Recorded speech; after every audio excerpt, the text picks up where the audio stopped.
This audio commentary, like all of its sweet, sweet knowledge compadres, is copyright 2009 WCReplays.com. So, what's up? It's been a while. I blame the patch. I guarantee I would have had an audio out 2 weeks sooner if not for that damn thing. But hopefully you understand. I'm sure a lot of you weren't quite so thrilled by this patch, but whatever. Screw it. I can see the merit behind it. So I guess my advice would be just don't worry about it too much.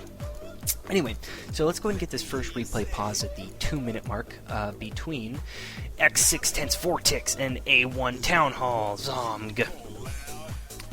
Yeah, so unlike what I said before, I'm not doing Undead vs. Orc. I had some great replays lined up, and a couple with Banshees, I think 2 with Banshees and 1 Tier 2 tower push, but needless to say, bam, patch happened. In fact, I actually had lined up the replays I was going to record and said I'll do it tomorrow, and the next day I woke up and 1.24 was loading up on my computer, and I was like, you son of a bitch! But yeah, I'm sure I'm not the only one that had a reaction somewhat like that. But, patches are evil for audio commentators. They're like the Antichrist. So instead what I'm going to do is 2 games between these 2 players. They're not exactly Gosu, but they're certainly excellent players. 1 Undead and 1 Night Elf. It's going to be 2 different games, one on Twisted Meadows and one on Tenera Stand. That'll be the first one. Both with the Night Elf player using the Warden, which I'm sure a lot of people have problems with. I personally do. I don't like the Warden. The Warden is a bitch.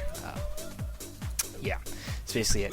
The Warden's kind of like a bad ex-girlfriend, you know? Like, she just won't go the fuck away and stop annoying you. She just come into your base, shadow strike all your acolytes, make it impossible for you to leave for 2 seconds. Meanwhile, the Panda creeps level 10 and Breath of Fires your base, killing it in 1 shot, while you are still tier 1 and have 3 ghouls and an army of 20 food or so. I think that's pretty much how it usually happens, right? Anyway, so we're going to mostly be looking at how Vortex deals with the Warden. I think that's going to be the main focus of this commentary. He is a Ghoul 2 Fiend player.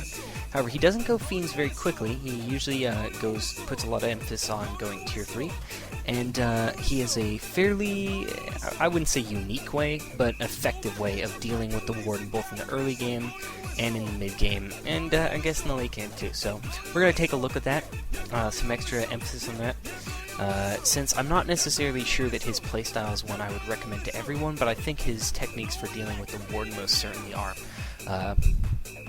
very good. So, in this first game, you're going to see that the Undead has started off very simply with the Ghoul build. Nothing fantastic. You can probably see that by now. In fact, you're probably paused, so just hang on one more second and we'll get this unpaused.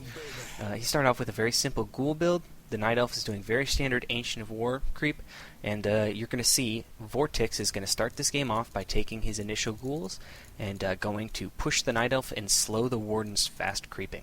So, with that in mind, you're prepared for this. This is my second time recording this game. I didn't actually get to the second game the first time since I pretty much was babbling on much too fast with an adrenaline high. And, oh yeah, that's why do I have an adrenaline rush / sugar rush, I guess it would be. Because my drink of the day is lemonade. And no, there wasn't a pull tab there because it's not canned lemonade. What are we, Japanese? No, we're not. Shut up. Here, you can listen to me. That's me stirring the lemonade. That should be good. Yeah. Delicious. Okay. So, I put like a ridiculous amount of like the lemonade mix powder in there, so it's very strong. Enough of this. Let's go ahead and get the game unpaused in 3, 2, 1, unpause, and you should be 2 minutes unpaused, observer point of view, fog of war on or off, whatever. At 8x speed, so you should be at 3 minutes 20 seconds now. No, I'm kidding, 1x speed, of course. Town Hall actually messes up a little bit here, I think. Maybe not, I don't really know. But he almost loses Ancient of War, but he doesn't, because he's cool, so that was funny. But it does mean his archer's going to take quite a bit of damage, which was kind of funny. Anyway, so as I said, you'll see Vortex grabbing his ghouls and his 1, 2, 3, 4, 5... 8, he's got 12 ghouls here, I believe. Yeah, he's got 5 ghouls on the... Oh, no, 13 ghouls. 6 on the ground, and then his rod of 8 ghouls, as Axlav aptly put it.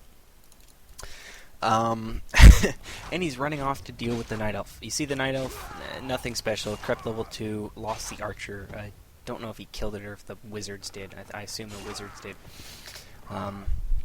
So shame on you. And as opposed to uprooting this tree and making himself vulnerable to a ghoul rush, he builds a second tree. Nothing spectacular. I don't see a whole lot of Night Elves doing that so much, but I'm very much afraid of the double AOW creep. And so we'll see that his main tactic right here,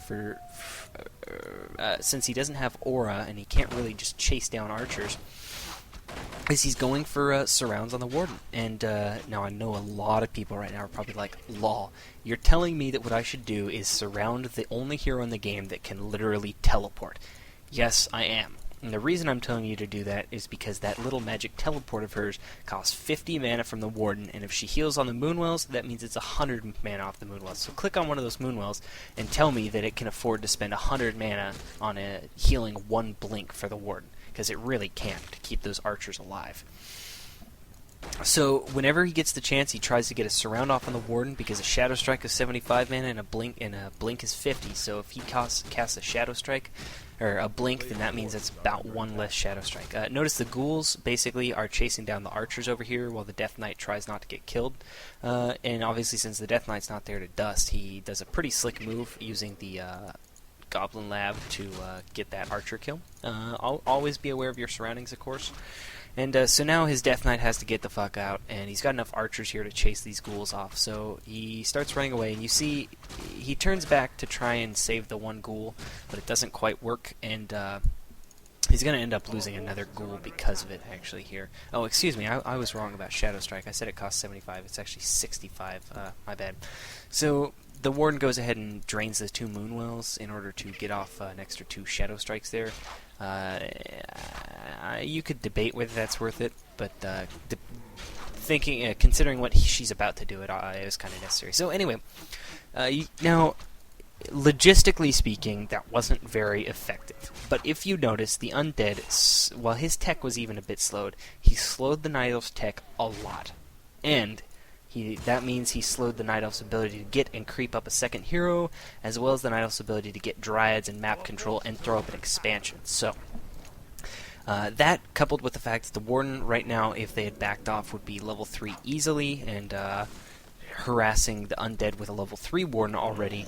Death Knight may well be level 2, yes, whatever, but it was a good deal overall, is what I'm saying. So I don't necessarily think it's the best idea to just go off and creep up your Death Knight and leave the Warden alone, but, you know, a lot of people do like to go for a level 2 creep before they push or something. If you were to do that, I would recommend you don't creep like these 2 green-orange up here. I'd say go creep like the, if you look in the bottom left corner, if you creep those 2 greens there, the Murlocs and the Wizards, I'm pretty, yeah, that gives you level 2, so that's something to consider. Maybe turn that into like a level 2 push. I do that versus a Warden sometimes. Anyway, so obviously the Warden was able to creep level 3 anyways with the archers and whatnot, but it still slowed him down and made it harder for the Warden to screw you over. And I think that's a lot about what dealing with the Warden means. It's a lot about the Warden has the ability to royally screw you over, and you have to be pretty decent at defending against that. Like, I would say he should have a Nerubian tower up right now. Whatever. I mean, he's keeping his army here, so I guess it's not that huge of a deal, but I think it'd be nice. And notice he gets the surround off there, which means that the Warden, who might have been able to get off a second Shadow Strike here, was confined to only 1. Yeah, if he had 50 mana right now, he would have enough mana for another Shadow Strike. So that blink, that surround he got off, effectively cut off the Warden's supply to that second Shadow Strike, which would have really screwed over this Death Knight. So the Night Elf has a very simple approach to dealing with that sort of delayed tech. Instead of what he might have otherwise done in going quick for tier 3 with bears, which is what you'll see he kind of does the second game, what he's going to do instead is throw up an expansion, which he was actually building, I believe, before his tier 2 finished. And that means he's going to have even more delayed Dryads and whatnot, but it's since the Undead's not going to have a very strong army for a while, he's not going to be able to push that down anytime soon or anything.